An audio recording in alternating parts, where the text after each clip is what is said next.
Hello, I'm in a 2011 Ford Edge, and today I'm going to show you to connect your phone's Bluetooth to your vehicle interface. So first we will start the vehicle and wait just a few moments for everything to load. In the meantime, you're going to make sure your device is on with the Bluetooth highlighted, which is that symbol. And if you hold it, usually that'll open your Bluetooth menu settings, which you'll want here in a moment. So there's a few buttons to click to get where we're trying to go. But if I was trying to connect a phone, we can connect through that, which gets you to this menu. You can also get here, let's see if I get back to the main screen, through settings.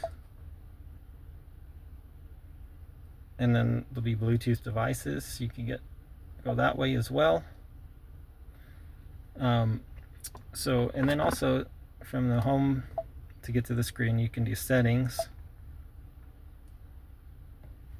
And then settings again, and phone.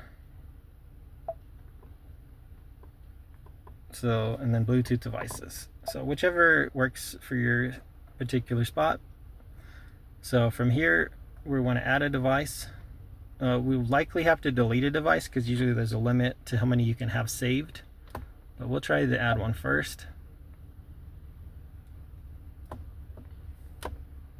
Search for sync on your device and select sync once it is found. So we need to make sure scan's activated, and then we'll just wait for it to load.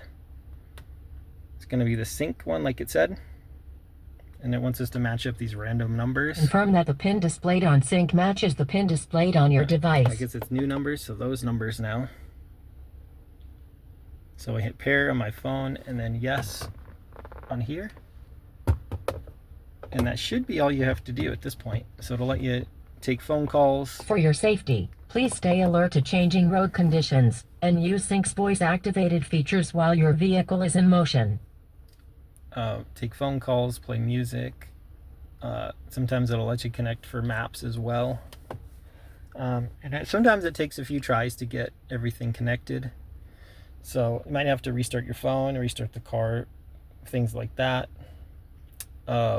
And if for some reason you're having issues with these options, if you look around your vehicle, usually you can find something like this that activates your voice commands. And from there, a lot of times you can do voice commands like add phone, connect to Bluetooth, change phone, delete device, things like that. That'll get you through some of the menu options. That way you can just do it mostly with your voice rather than some of these other button clicks.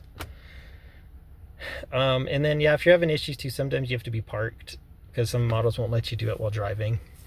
But otherwise, hope this was helpful and hope you have a wonderful day.